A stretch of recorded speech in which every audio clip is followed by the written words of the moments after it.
11ویں والے پیر صاحب کو بریلوی، دیوبندی، اہل حدیث تینوں ہی بزرگ مانتے ہیں. برائے مہربانی ان کی نماز کا طریقہ بتا دیں تاکہ اس میں جھگڑا ہی ختم ہو جائے. اچھا، یہ 11ویں والے پیر ہے کون ہے؟ ٹھیک ہے جی، 11ویں والے پیر ہمارے سب کانٹیننٹ انڈیا، پاکستان، بنگلہ دیش کے اندر شیخ عبد القادر جیلانی رحمہ اللہ تعالی المتوفی 561 ہجری. کوئی ان کو 11ویں والا پیر کہتا ہے، کوئی غوث اعظم کہتا ہے، کوئی صرف سادہ شیخ عبد القادر جیلانی کہتا ہے.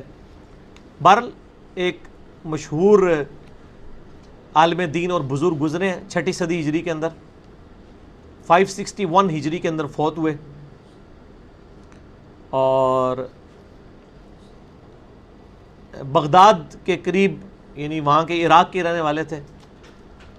بیسیکلی یہ گیلانی ہے، گیلان وہاں پہ ایک سٹی کا نام ہے، لیکن چونکہ عربی کے اندر گاف نہیں ہوتی ہے تو اس لیے جیلانی بن گیا. وہ گاف کو ریپلیس کیا انہوں نے جیم سے. اصل میں ان کا نام ہے عبد القادر گیلانی. جیسے آپ کے بھی ایک ایکس پرائم منسٹر ہیں یوسف رضا گیلانی، اصل لفظ گیلانی ہے، لیکن عرب دنیا کے اندر چونکہ گاف نہیں ہوتا تو وہ گاف کو انہوں نے جیم بنا کے جیلانی کر دیا. اور ان کے بارے میں ایک مشہور واقعہ ہے کہ جی وہ کوئی 11 سال کے بعد انہوں نے کوئی ایک ڈوبی ہوئی بارات تھی جو اس کو انہوں نے دوبارہ سے زندہ کر لیا تھا. بالکل جھوٹ ہے یہ تو. میں نے قرآن سے ثابت کیا کہ مردے کو زندہ کرنے والا معجزہ تو ہمارے نبی علیہ السلام کو بھی نہیں دیا گیا، حالانکہ اللہ دے سکتا تھا. اور اس میں میرا یوٹیوب پہ ایک کلپ ہے، وہ جا کے دیکھ لیں. کیا ممتاز قادری مرنے کے بعد دوبارہ زندہ ہو گیا تھا؟ اس میں نے اس حوالے سے ڈسکشن کیا. سورۃ الانبیاء آپ پہلا رکوع پڑھ کے دیکھ لیں. کافروں کا ڈیمانڈ یہی تھی کہ نبی علیہ السلام کو یہ معجزہ کیوں نہیں دیا گیا مردے زندہ کرنے والا. تو شیخ عبد القادر جیلانی کے اوپر یہ جھوٹ باندھا ہے.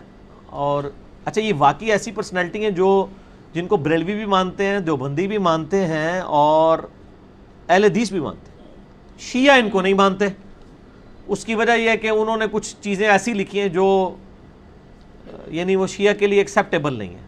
ان میں سے کئی چیزیں میرے لیے بھی ایکسیپٹیبل نہیں ہیں، خصوصاً جنگ جمل، صفین اور نہروان کے حوالے سے جو ان کا سٹانس ہے، یعنی میں اس کے ساتھ ایگری نہیں کرتا ہوں. ان کی مشہور کتاب ہے غنیت الطالبین.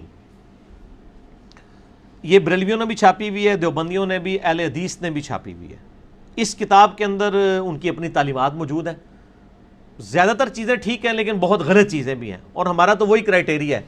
شیخ عبد القادر جیلانی تو بہت چھوٹی ہستی ہیں، ہم تو بڑے ائمہ، امام مالک، امام شافعی، امام احمد بن حنبل، امام حنیفہ رحمہم اللہ اجمعین وعلیہم السلام اجمعین، ان کے ساتھ بھی اختلاف رائے رکھ سکتے ہیں کسی معاملے میں. امام مالک کا قول تواتر کے ساتھ نقل ہوا ہے، وہ قبر رسول کی طرف اشارہ کر کے کہتے تھے اس صاحب قبر صلی اللہ علیہ وآلہ وسلم کے علاوہ کوئی شخص اس روئے عرض پہ ایسا نہیں ہے جس کی ہر بات مقبول ہو اور کوئی بات مردود نہ ہو سوائے آپ صلی اللہ علیہ وآلہ وسلم کے، اور ان کے علاوہ کوئی ایسا شخص نہیں ہے کہ جس سے آپ اختلاف رائے نہ رکھ سکتے سوائے آپ صلی اللہ علیہ وآلہ وسلم کے. تو باقی تو کوئی مطلب، یہ تو 6 صدی ہجری میں آئے، یہ تو قرون اولیٰ کے بھی بزرگ نہیں ہے، 6 صدی ہجری میں آئے.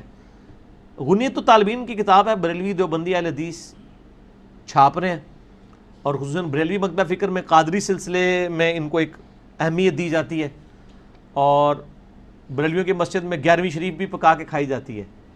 اللہ کے نام کی ہوتی ہے، ان کے سال ثواب کے لیے. اس کے اوپر بحث ہو سکتی ہے، لیکن اس کو میں سکپ کرتا ہوں اس ٹاپک کو. بل کسی ایک 11ویں کے اوپر وہ دیکھ کے ساتھ ان کی کتاب کھول کے نماز کا طریقہ بھی بتا دیا جائے نا، کہ یہ جس کی ہم نام کے اوپر 11ویں پکا پکا کے کھا رہے ہیں اتنے سالوں سے، وہ نماز اس طریقے پہ نہیں پڑھتے تھے جس طریقے پہ یہاں پہ 11ویں کھانے والے پڑھ رہے ہیں. کیونکہ یہ جو 11ویں کھانے والے ہیں ان کو زیادہ بہتر پتہ ہے نماز کا طریقہ شیخ عبد القادر جیلانی سے، کیونکہ جب ہم آپ کو وہ طریقہ بتائیں گے وہ تو آپ نہیں کرنے کے لیے تیار ہوں گے. تو اس کا مطلب ہے کہ شیخ عبد القادر جیلانی کو نماز کا طریقہ نہیں آتا تھا، آپ کو وہ طریقہ زیادہ بہتر آتا ہے. تو یہ بھی کوئی کہنے کے لیے تیار نہیں ہے. اس کے انہوں نے ٹوٹکے بنایا، او جی حملی تھے. پوری اس کتاب میں کہاں انہوں نے لکھا ہے میں حملی ہوں؟ آپ کے کلیم کر لینے سے حملی ہو جائیں گے وہ. کہیں انہوں نے تقلید کے اوپر چیپٹر باندھا ہے کہ تقلید ضروری ہے، ورنہ تو آپ کے بزرگ بابے کتاب لکھتے ہیں تو پہلے تقلید لکھتے ہیں. پوری غنیت الطالبین کے اندر کوئی مجھے تقلید کا چیپٹر دکھائے. ان تو لکھا ہے اہل سنت، اصل میں اہل حدیث ہیں جو اہل سنت ہے، ٹھیک ہے نا. وہ اسی لیے اہل حدیث کہتے ہیں وہ تو ہمارے بزرگ تھے. یہ کہتے ہیں نہیں او اہل حدیث اور نے، تسی اہل حدیث اور ہو.